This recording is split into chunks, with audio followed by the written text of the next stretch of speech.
আসসালামু আলাইকুম রহমতুল্লাহি ওয়াবারাকাতুহু। সম্মানিত দর্শক, বাংলাদেশের রাজনীতিতে ভিন্ন মত, পরস্পরের সঙ্গে দ্বন্দ্ব, সংঘাত, হানাহানি এটি চিরায়ত। মানে 2025 সনে যা কিছু হচ্ছে এটি নতুন কিছু নয়, বরং অতীতে যে মারামারি, কাটাকাটি, হানাহানি হয়েছে তার চাইতে বর্তমানে তুলনামূলকভাবে অনেক অনেক কম হচ্ছে। এক সময় যখন শান্তি ছিল, এমনকি এরশাদ জমানাতে কিংবা বিএনপি জমানাতে কিংবা আওয়ামী লীগ জমানাতে, যখন গণতন্ত্র ছিল, ধরুন আওয়ামী লীগের 2013 সনের সরকার যে সময়টিতে ছিল, সেই সময়টিতে মোটামুটি দেশে একটা গণতান্ত্রিক পরিবেশ ছিল। আমরা হয়তো অনেকেই ভুলে যাই, কিন্তু সেখানে ছাত্রদল, ছাত্রলীগের মারামারি, ছাত্র শিবিরের সঙ্গে ছাত্রদলের মারামারি, তারপর রাজনৈতিক দলগুলোর মধ্যে হানাহানি, ব্যবসার নিয়ে মারামারি, কাটাকাটি, চুরি, ডাকাতি, ছিনতাই, রাহাজানি, তারপরে সড়ক দুর্ঘটনা থেকে শুরু করে আরো অনেক কিছু এখন যেভাবে চলছে তার চেয়ে কোনো অংশে কম ছিল না। কিন্তু যে বিষয়টি ছিল বা গণতান্ত্রিক পরিবেশে যে বিষয়টি থাকে সেটি হলো সমাধানের অনেকগুলো পথ থাকে, আশ্রয় নেওয়ার অনেকগুলো জায়গা থাকে, বিচার বিভাগ থাকে, রাজনৈতিক নেতৃত্ব থাকে। ফলে মানুষের জীবনে যে চিরায়ত যে ঘটনাগুলো ঘটে সেই ঘটনা নিয়ে রাতারাতি তারা একটা যাকে বলা হয় সমাধানের পথে যেতে পারে। আর এখন একটি অগণতান্ত্রিক যে পরিবেশ, সেই পরিবেশে মূলত ক্ষতিটা যে কোত্থেকে হচ্ছে, কার মাধ্যমে হচ্ছে, কোথায় হচ্ছে আমরা সেটা জানি না। অজানা একটা আতঙ্ক। যেমন দিনের বেলা আপনি না খেয়ে আছেন, সেটার যে বেদনা, আর রাতের বেলায় না খেয়ে আছেন সেটির বেদনা অন্যরকম। কিংবা ধরুন আপনি খুবই ক্লান্ত, ক্ষুধার্ত, বিধ্বস্ত, কিন্তু আশেপাশে জনগণ আছে, লোকজন আছে, কিন্তু গভীর জঙ্গলে বা মরুভূমিতে আপনি একা, নিঃসঙ্গ। তখন আপনার এই যে কষ্টগুলো, জনারণ্যের যে কষ্টগুলো, সেই কষ্টগুলো কয়েক লক্ষ গুণ বেড়ে যায় এবং আপনাকে ধীরে ধীরে কবরের দিকে নিয়ে যায়। তা আমাদের এই সমাজের যে শুনশান নীরবতা, এই শুনশান নীরবতা মানুষের জীবনে ভয়াবহ অবস্থা তৈরি করে ফেলেছে। ছিনতাই সবসময় ঢাকা শহরে হতো, কিন্তু এখনো ছিনতাই হচ্ছে। তো যখন গণতান্ত্রিক পরিবেশ থাকে, থানা পুলিশের টহল থাকে, তখন মানুষের আস্থা এবং বিশ্বাস এমন পর্যায়ে থাকে যে মানুষ গভীর রাত পর্যন্ত তারা হেঁটে বেড়ায়। আমি নিজে এই ঢাকা শহরে একেবারে আওয়ামী লীগের শেষ জামানাতে, বলতে গেলে জুলাই মাসে যখন গুম হওয়ার ভয় ছিল, খুন হওয়ার ভয় ছিল, তখনও এই অফিস থেকে হেঁটে হেঁটে রাত্রি 10টার সময় আমি আমার ধানমন্ডির বাসায় গিয়েছি।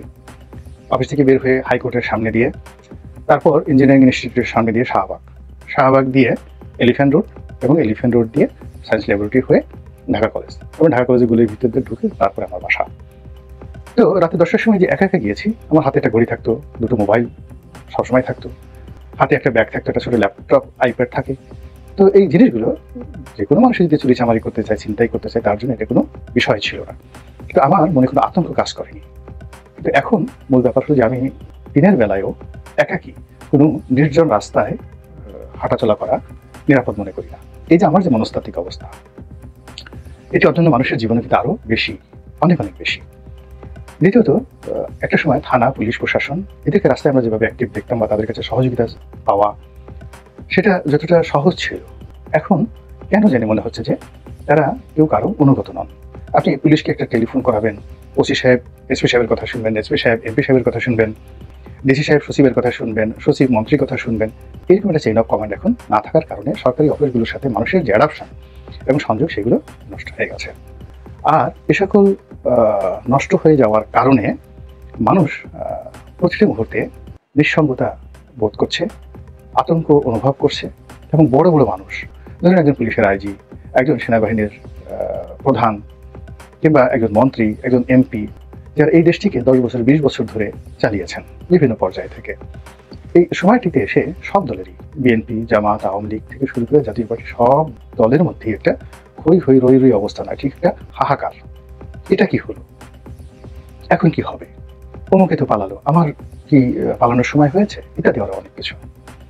সরকারি যে সংস্থাগুলো, বিশেষ করে দুর্নীতি দমন কমিশন, তারপরে জাতীয় রাজস্ব বোর্ড থেকে শুরু করে অন্যান্য যে প্রতিষ্ঠানগুলোকে সরকার, রাষ্ট্র জনগণের যে বিশেষ করে দুর্নীতিবাদদের বিরুদ্ধে ব্যবহার করে আর সাধারণ নাগরিকদের পক্ষে এই প্রতিষ্ঠানগুলো দাঁড়িয়ে যায়, সেখানেও একটা বিশ্রী অবস্থা তৈরি হয়ে গেছে। এবং এর ফলে কি হলো, নির্বাচন হলে কি ভালো হবে, না হবে না, গণতন্ত্র কবে আসবে কি আসবে না, বিএনপি হলে ভালো হবে না জামাত হলে ভালো হবে, আমরা কি তালেবান রাষ্ট্রের দিকে এগোচ্ছি, বাংলাদেশকে আফগানিস্তান হয়ে যাচ্ছে। এখানে ডোনাল্ড ট্রাম্প কি করবেন, নরেন্দ্র মোদী কি করবেন, শেখ হাসিনা কবে ঢুকে পড়বেন টুস করে, বেগম জিয়া আগামীতে তিনি কি সুস্থ হয়ে বাংলাদেশে এসে রাজনীতির হাল ধরবেন, প্রধানমন্ত্রী হবেন, নাকি তিনি এই যে গেলেন এটি -2 এর ফর্মুলা বাস্তবায়ন হয়ে গেল, ইত্যাদিতে অনেক কিছু। এর বাইরে রাজনৈতিক নেতাদেরকে নিয়ে মানুষের যেমন আশঙ্কা থাকে, তারপরে আতঙ্ক থাকে আর আশা থাকে, আমি অমুককে পছন্দ করি না, আবার অমুককে পছন্দ করি। প্রথম দিকে যেমন বিএনপিকে নিয়ে খুব আশাবাদী হলো মানুষ, তারপরে জামাতকে নিয়ে আশাবাদী হলো, এরপরে আবার এখন বলতেছে না জামাত তো এই অল্প সময়ের মধ্যে তারা যে কর্মকাণ্ডগুলো করছে, মাই গড, তারা যদি ক্ষমতায় যায় তাহলে তো এদের দাপটে থাকাই যাবে না। এবং তারা মাহফিলের নামে যে চাঁদাবাজি করছে বা চাঁদা কালেকশন করছে, মানে জামাত যেভাবে একটা অলি আল্লাহর দলের মতো নিজেদের একটা ভাবমূর্তি গড়ে তুলেছিল, দেখা গেল এক বিএনপির যে নেত্রী পাপিয়া সৈয়দা আশিফা আশরাফ পাপিয়া, জামাত সম্পর্কে তার একটি বক্তব্য এখন সামাজিক মাধ্যমে রীতিমতো ভাইরাল। তিনি এই জামাতের চাঁদাবাজি নিয়ে, তাদের যে বাড়াবাড়ি নিয়ে, খুন খারাপি নিয়ে যে বক্তব্য দিয়েছেন, ওটা মোকাবেলা করার মতো ভাষা জামাতের কোনো নেতার নেই। সারাদিন আজহারী সাহেব ওয়াজ করলেও পাপিয়ার বক্তব্য যেভাবে ভাইরাল হয়ে পড়েছে, ওই ভাইরাল বক্তব্য সামাল দেওয়া সম্ভব নয়।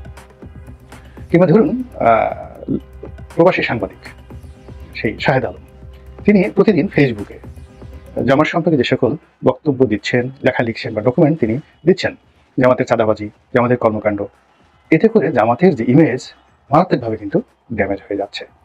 এবং সেই ড্যামেজের যে জায়গা, সেটা রিপেয়ার করা কোনো অবস্থাতেই জামাতের পক্ষে সম্ভব নয়। ফলে জামাত ধীরে ধীরে ধীরে ধীরে অসহায় হয়ে পড়ছে। এখন জামাত যেহেতু দুর্বল হয়ে গেছে, জামাতের যে সকল উইংস রয়েছে তারা এবং অন্যান্য যারা সাধারণ লোক, তারাও বিএনপির বিরুদ্ধে মুখ খুলছেন।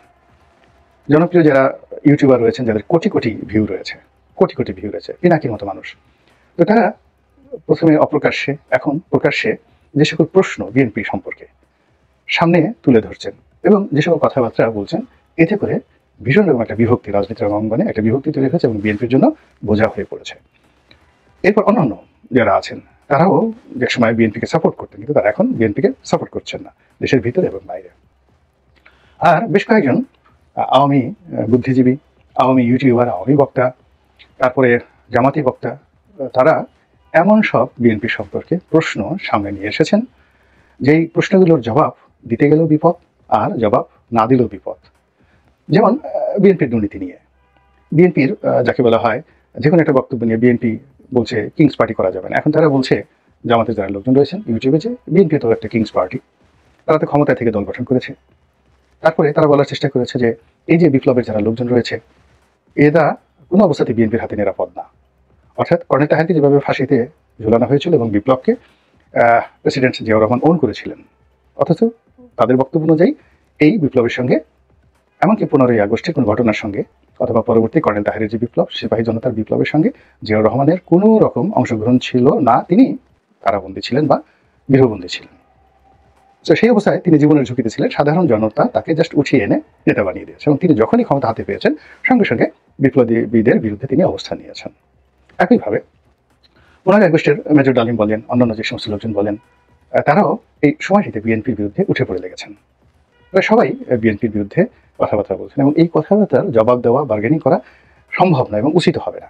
এটা আলটিমেটলি কিন্তু রাজনীতিতে যে বিএনপির যে অবস্থান, সেই অবস্থানগুলো প্রশ্নবিদ্ধ হচ্ছে এবং জনগণের মন বিরূপ হয়ে গেছে। তাহলে বোঝার চেষ্টা করুন যে আওয়ামী লীগের গত 15 বছরের যে কুকর্ম, সেই কুকর্মের কারণে বিএনপির শাসন আমলের 2001 থেকে 2006 সনে মানুষের যে ক্রোধ ছিল, ক্ষোভ ছিল এবং বিএনপির দুর্নাম বদনাম ছিল, সেই জিনিসগুলো মানুষ ভুলে গিয়েছিল। হঠাৎ করে এই সময়টিতে এসে 2025 জানুয়ারিতে এই বিষয়গুলো আবার সামনে আনা হচ্ছে এবং খুবই কৌশলে। এবং আরও আশ্চর্য ব্যাপার হলো যে 11 সময় যে সকল বিএনপি নেতা জেলখানাতে ছিলেন, সে সকল নেতারা সেই ডিজিএফআইয়ের কাছে, সেনাবাহিনীর কাছে, পুলিশের কাছে যে সকল স্বীকারোক্তি দিয়েছিলেন, সেই ওবায়দুল কাদেরের মতো করে, সে সকল স্বীকারোক্তি এখন সামনে চলে আসছে। এবং চলে আসার কারণে কি হলো, আগে আমরা খুব গর্ব করে বলতাম যে দেখো বিএনপির এই লোকগুলো কত ভালো। শেখ সেলিমকে জাস্ট একটু হুমকি ধামকি দেওয়া হয়েছে, সে গড় করে শেখ হাসিনার বিরুদ্ধে কথা বলে গেছে, ওবায়দুল কাদের বলেছে, আব্দুল জলিল সাহেব বলেছে, কিন্তু সেই তুলনায় বিএনপির যারা লোকজন তারা তো কিছুই বলেনি। কিন্তু এখন যেটা হলো, সেটা এই বিএনপির সুসময় যেখানে অনাগত, সেখানে এই বিএনপির অনেক নীতি নির্ধারণের নেতা, তাদের বিভিন্ন বক্তব্য সামাজিক মাধ্যমে ছড়িয়ে পড়েছে, যা কিনা বিএনপির হাইকমান্ডকে রীতিমতো বিব্রত করে ফেলেছে এবং ইমেজ সংকটে ফেলে দিয়েছে। তাদের অর্থনৈতিক জীবন, তাদের ব্যক্তিগত জীবন, তাদের সেক্সুয়াল যে লাইফ, তাদের দাম্পত্য, মানে বিএনপি অনেক নেতাদের এই বিষয়গুলো যখন সামনে চলে আসছে, তখন সঙ্গতকালীন একটা অস্বস্তিকর পরিবেশ তৈরি হয়েছে। কারা করেছে, কিভাবে করেছে, কেন করছে, এই বিষয়গুলো হয়তো যারা রাজনৈতিক দল তারা বুঝবেন। এবং এখন বিএনপিকে নিয়ে যে খেলাধুলা হচ্ছে, আর কদিন পরে জামাতকে নিয়ে এই জিনিসগুলো কিন্তু তৈরি হয়ে যাবে। তৈরি হওয়ার পরে পুরো রাজনৈতিক অঙ্গনে যখন একটা সম্ভাবনা গণতন্ত্রের নির্বাচনের, সেই সম্ভাবনাটা সুদূর পরাহত হয়ে যাবে, মানুষ তখন বলবে এবং আলটিমেটলি বলা শুরু করেছে যে থাকুক না ডক্টর মোহাম্মদ ইউনূস, আরও 5 বছর ক্ষমতায় থাকুক। তো থাকলে কি হবে?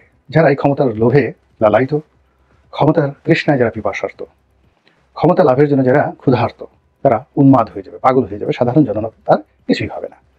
এই কথাগুলো সামাজিক মাধ্যমে বলা বলি শুরু হয়েছে, যেটা ডিসেম্বর মাসে হয়নি, জানুয়ারি মাসে প্রবলভাবে এই কথাগুলো কিন্তু বলা হচ্ছে। এবং এইগুলো যত বেশি বলা হবে ততই বেশি ডক্টর মোহাম্মদ ইউনূসের গদি শক্তিশালী হবে।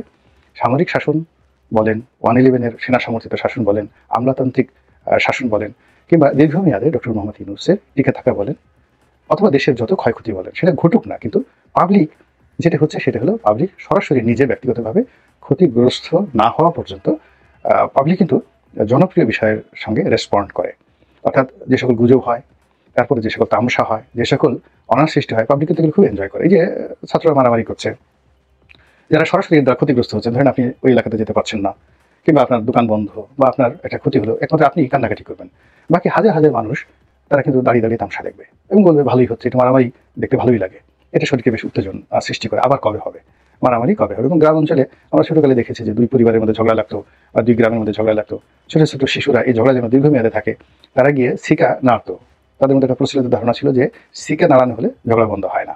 তো সিকা হলো ওই যে পাটের তৈরি বা বিভিন্ন, যাকে বলে অনেকে ওই কলার যে ডালপালা আছে সেটার যে আঁশ, সেটি দিয়ে এক ধরনের ফাঁদ তৈরি করা হতো, যেগুলোকে সিকা বলা হতো, যেখানে গ্রাম অঞ্চলে ওই সিকার উপরে হাঁড়ি পাতিল সেটা নিয়ে রাখা হতো, যেন ইঁদুর তারপরে শেষে বিড়াল ওই খাবারগুলো খেতে না পারে। তো ওইগুলো বাচ্চারা গিয়ে, এমনকি বুড়া বুড়া মানুষ গেলে সেই সিকা না হতো, যেন ঝগড়া বন্ধ না হয়। এবং ঝগড়ার সময় মহিলারা, পুরুষরা তারা অনেক সময় রাগে উলঙ্গ হয়ে যেত, একে অপরের লজ্জাস্থান দেখিয়ে দিত, তারপরে টুকটাক মারামারিও করতো।